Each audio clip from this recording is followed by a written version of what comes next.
Hey now, how is everybody doing? Welcome to Red Alert Diaries Live with Tanya E. Hood. I'm hoping that you saw this morning's episode because in this morning's episode, I shared with you something that I needed to make certain I got through whatever was going to happen in my world, knowing your purpose.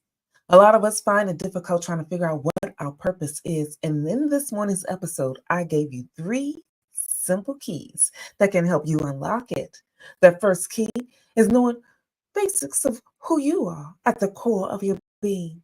What are your gifts? What are your skills?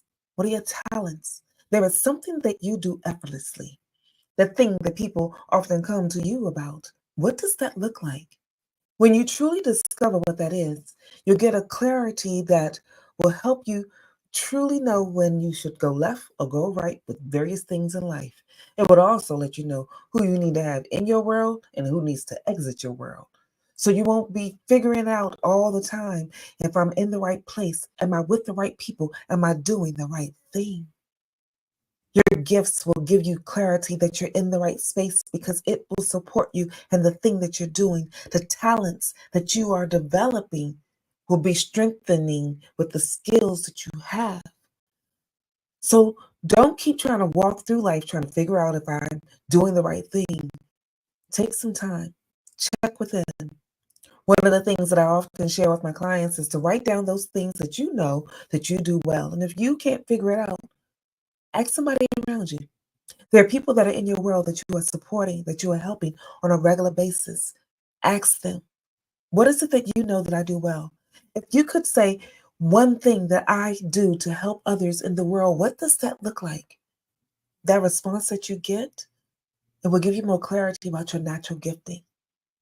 If you have someone that's always asking you to prepare a thing for them because they know your heart centered soul will support them in that journey, or the natural leader in you will stand up and just make certain things get done.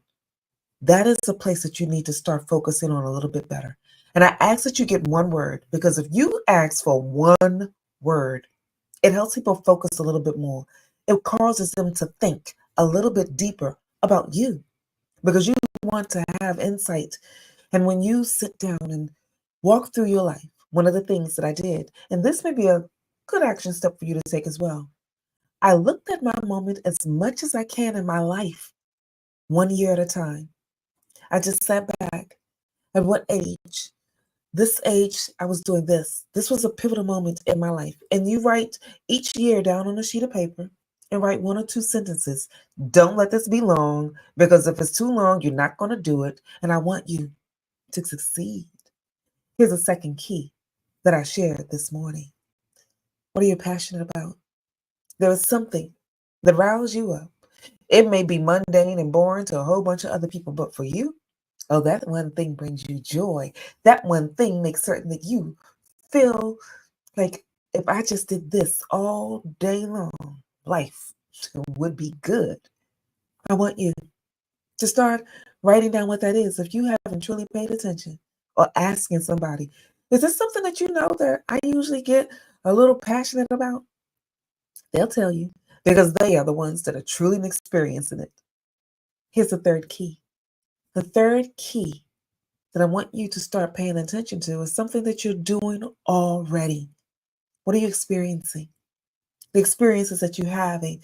It can be on your job, it can be in your relationships. Pick an area. And I often share pick three areas. Pick an area that is personal to you.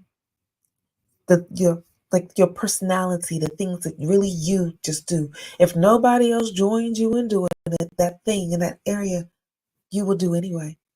That's something that's really specific to your being. And once you are clear about it and you start analyzing it and you see the experiences that you have that surround it, they give you a little more clarity. The second area that I often tell people is your environment. Where are you? On your job, at your home?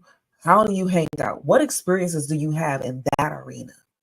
And then the third area to really focus on your experiences, where I have in my conversation, the spiritual elements. For some individuals, they don't feel like I'm spiritual and I don't have that as my place or space that I want to walk in. But there's something that's deep that sits inside of your mind that you think about that really touches you. Find that place.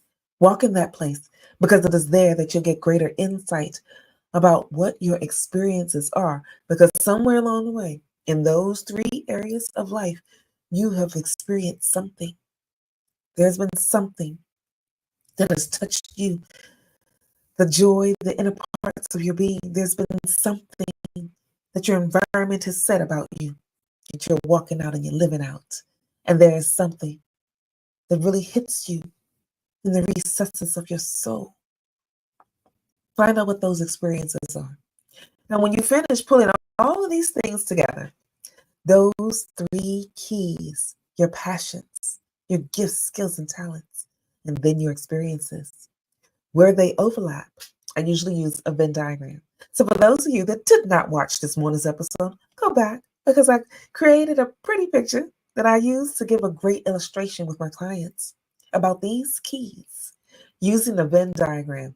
So a Venn diagram of three circles, typically three circles. One circle that overlaps the other and overlaps, and where all three circles interconnect. That sweet spot right there, where you find that there's a molding of all of the stuff that you've been walking through. That's where your purpose lies. You uniquely fit there. You uniquely fit in that space and place because you are built for it. I have been told, and I have shared this with my children, every single person born on a planet is someone's answered prayer. Because you were born to be an answered prayer, you came to this planet with solutions in your soul. You came to this planet with things that everybody else could possibly use. And it is that moment where all of that connects. Your purpose will help you fulfill that solution that you were birthed to give. So take some time to figure it out so that you are not floundering. Because the earlier you can figure out your purpose, the more directed and more guided your life can be. Now, here's something that I already knew about me. I already knew that I was a support system. I already knew that I was really great administratively. When I look back on my experiences, I was the little mini me, I guess, for some individuals that were in the business world. I followed what they did. I followed their instructions. I wrote a paperwork.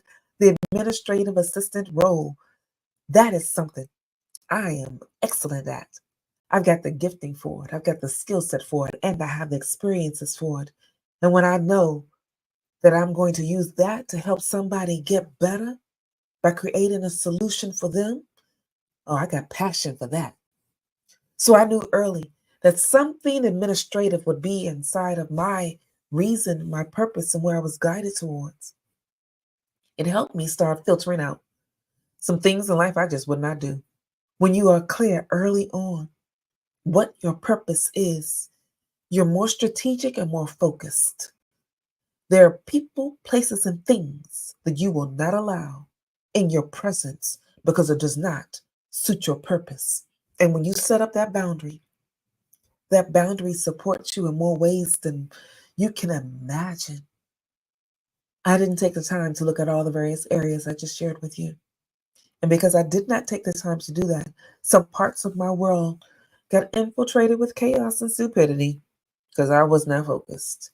But when I came out on the other side of that and I decided what will happen to me no more is the chaos coming in, shifting things up. Now, you will still have some moments that'll shake you a little, but it won't put you in a position where you are unclear about who you are, what you do, and how you should get it done. When I decided to be really clear and focusing on my passion, my gifts, my experiences, those three keys gave me what I needed to move into a better direction. So I want you to take this moment and do the same. Find out what that is for you. And that is where you will start moving through life more focused, not being so shaken up with the change in life and times because our world is forever flowing. It is moving so fast and doing so much that we find ourselves sort of drifting with it. Don't drift. Be clear. When you are clear, you will often attract the very thing that you truly desire to have. Because there are some people that are just seeking a lifestyle that they think will support them. But when you give and support others, that lifestyle will often show up. And the type of people that you are designed to support, they'll naturally come to you. Think about it like this. When you have an apple trees stay where they are, and all they do is bloom. So that when people decide to come, they can get good ripe apples. Be an apple tree. And that people come to you, but bloom so that you can bear fruit that will be supportive along the journey. And if you find yourself in a position where it doesn't look like anybody's paying attention to you, bear in mind that an apple tree has to grow up. It takes a little bit of time. It does not just sprout. But here's another thing. Anything that is planted has to first often go down before it springs up. Go down so that your roots are cemented where it needs to be. Go down so that you can get the foundation clear. Even when we're building things that are not living like a building, they go down first to build the foundation as needed. So if nobody's coming to you right now to pick the fruit off of your beautiful tree, continue to grow. Get your roots deep. Because one day you'll be strong enough, wide enough, and big enough to support so many you would have never thought about it. But your purpose would have always guided you to that particular moment. And so for today, if anything that I've shared has resonated with you, then like, comment, and subscribe. Share this with others so that they can get the insight as well. And if you did not listen to this morning's episode, go back and listen to this morning's episode because I also shared a personal story about those that are older, feeling a little lost and broken. And you're not really sure if where you are is where you're supposed to be and what you're doing is how you're supposed to be getting it done. Listen to that story and leave your comments in that so that I can extend the discussion with you. In the meantime, this is Tanya E. Hood walking in my purpose, and I want you to do the same.